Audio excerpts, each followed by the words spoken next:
Ano ba yan? Buwesa talagang buhay ito. Wala na naman akong pera. Uy, tol!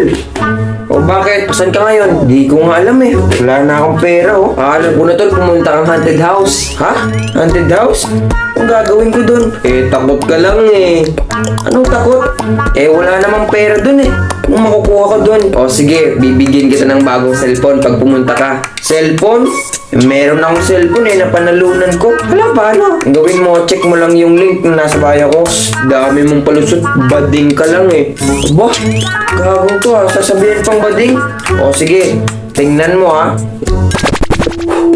Sinong bading ngayon? Kuya? Hala, sino yun? Gagi, nagjo-joke lang naman ako kanina eh. Kuya? Uy, sino ka? Kuya, nandito po ako sa gilid mo. Ay, hello. Ay, kuya, tara maglaro tayo. Hala, ba't isa ka lang dito? Saan mga magulang mo? Patay na po kasi mga magulang ko eh. Hala, ganun ba? Uy, Utoy. Uy, anong ginagawa mo dito? Anak niyo po ba to? Hala, nawala yung bata. Anong pinagsasabi mo? Wala nang bata sa bahay na to. Yung bata dito kausap ko kanina. Ah, yung batang paggala-gala dito sa bahay na to. Oo, may dala siyang laruan. Anak ko siya. At matagal na siyang patay.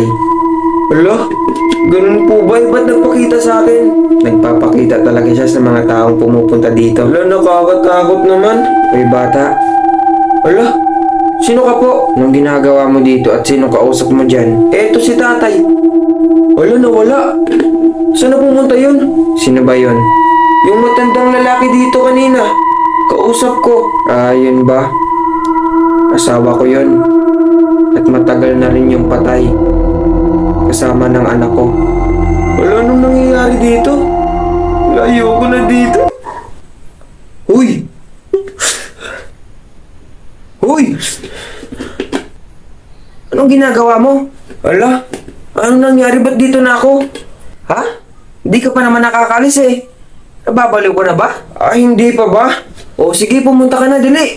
Ala, hindi na ako aalis. Bading talaga ako eh. Ay, gago. Tong ina.